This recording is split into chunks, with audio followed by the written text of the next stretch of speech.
예, 장기표입니다. 이 조국 씨 부인 이 정경심 이 동양대 교수 이 재판이 어제 있었는데, 어제 이 1심 재판에서 그 자기 딸 입학시키기 위한 여러 가지 뭐 표창장 등 전부 다 유죄가 인정돼 가지고 징역 4년을 선고받았습니다. 그것도 여기다가 이 벌금이 또 5억 원이고 또 추징금이 한 뭐 1억 4천만 원 정도, 1억 4천만 원인데요. 이러니 처벌을 받았는데, 국민 여러분, 이 판결은 정말 의미 있는 판결입니다. 저는 이런 이 판결을 한 이 판사에게 정말 존경스럽다는 말씀을 드리지 않을 수 없습니다.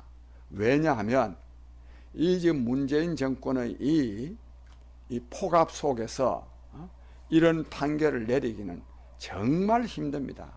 이 사건은 조국 씨와 또 그 부인 정경심 씨가 뭐 유죄냐 무죄냐 하는 차원을 넘어서 이 문재인 정권이 얼마나 말하자면 이 불법과 또 이 비리를 옹호하면서 거꾸로 그 책임을 검찰에다가 돌리고 또 이런 걸 또 빙자해가지고 검찰총장 쫓아내려고나 하고, 그리고 국민을 또 대립시키고 갈등케 만들고 한 이런 사건이기 때문에 이 사건은 굉장히 중요한 사건입니다. 그런데 제가 이 사법부를 좀 약간은 불신해서 그런지 모르지만 이 판결이 약 한 6개월 전에 이 판결을 만약에 내리게 됐다면 저는 이런 판결이 나오기가 어렵다고 생각합니다. 왜냐하면 원체 이 문재인 정권이 말하면 사법부, 검찰, 이 사법기관들을 옥죄고 있기 때문에 저는 이런 판결이 나오기 어렵다고 보는데, 결국 이것도 저는 민심의 반영이라고 생각합니다. 민심의 반영. 즉, 이 문재인 정권이 국민으로부터 지금 불신받고 있기 때문에, 그 지금 지지율도 오늘도 보니까 지금 또 지난번에 뭐 어쩌다가 한 2% 올랐다가 다시 또 내려가지고 37% 됩니다. 특히 중요한 것은 이 부정적 평가가 59.2%, 60%까지 지금 육박했습니다. 그래서 이런 어떤 이 사회적인 분위기 때문에 나는 이런 판결이 나올 수 있었다, 이렇게 생각합니다. 국민 여러분, 제가 누차 말씀드렸듯이 국민을 이기는 정권은 없습니다. 국민이 중요합니다. 국민이 직접 뭐 광화문에 나와서 문재인 정권 퇴진을 요구하는 것도 중요하지만 민심이 위반되면 정권은 유지될 수가 없습니다.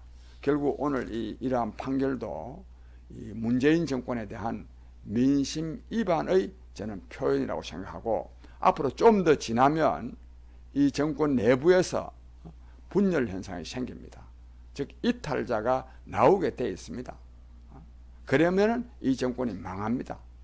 그런 말씀을 먼저 드리면서, 어쨌든 이러함에도 불구하고 이 판결을 내린 이 판사는 정말 역사적 공헌을 한 겁니다. 또 이런 판결을 내리기가 얼마나 어려웠겠습니까? 왜?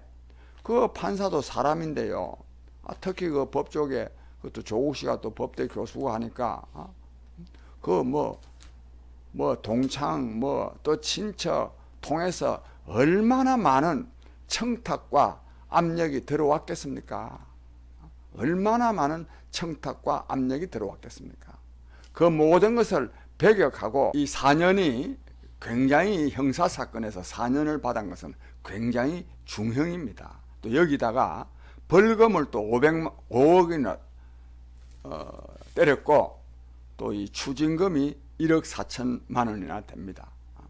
그런데 아까도 말씀드렸듯이 이 사건을 이렇게나 유죄 판결하기가 굉장히 힘든데도 불구하고 이러니 유죄 판결을 한 이 판사의 그 용기, 또 법조인으로서의 신념을 굉장히 높이 평가해야 됩니다.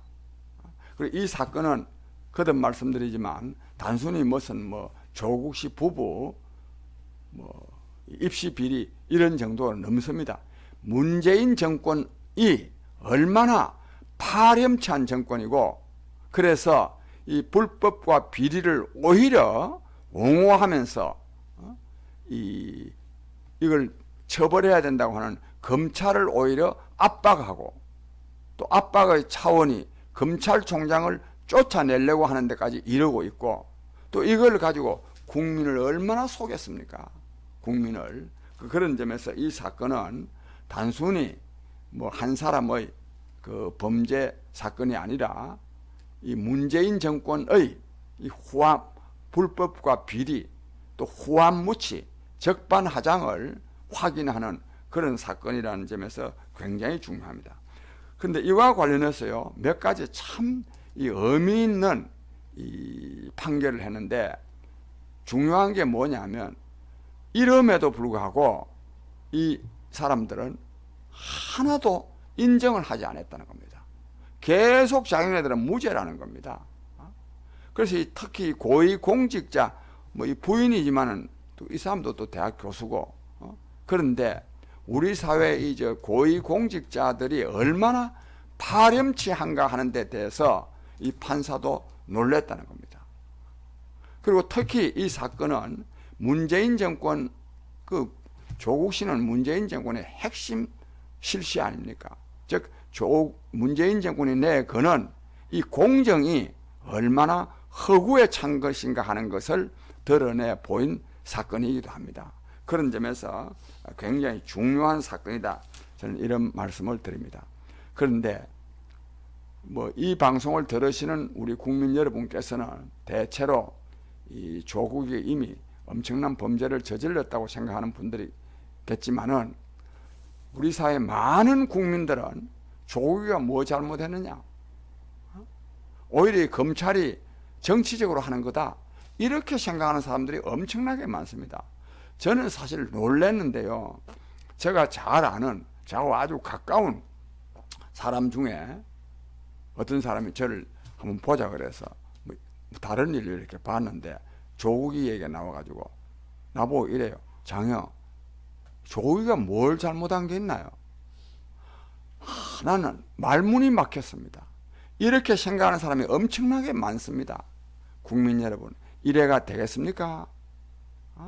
그리고 이 판사가 이런 판결을 내릴 때 정말 이제 권력의 실시에 대해서 이런 판결을, 만약에 제대로 된 증거도 없는데 이런 판결을 내릴 수 있겠습니까? 엄청난 용기를 필요로 하는 판결 아닙니까? 그래서 이 방송을 듣든 안 듣든 조국 씨 무슨 죄가 있느냐? 그래서 그동안에 서초동 가가지고 검찰개혁 조국 수호했던 사람들 진짜 반성해야 됩니다. 반성. 저는 그러기를 간절히 바랍니다. 그래서 하여튼 이 사건은 굉장히 역사적인 사건입니다. 이 사건을 계기로 해가지고 문재인 정권은 완전히 내리막길로 아주 급속하게 내려가게 되어 있습니다. 그래서 저는 오늘 12월 24일인데 윤석열 검찰총장이 정직 2개월 받은 이 사건의 심리가 오늘 서울 형사법원에서 지금 재개됩니다.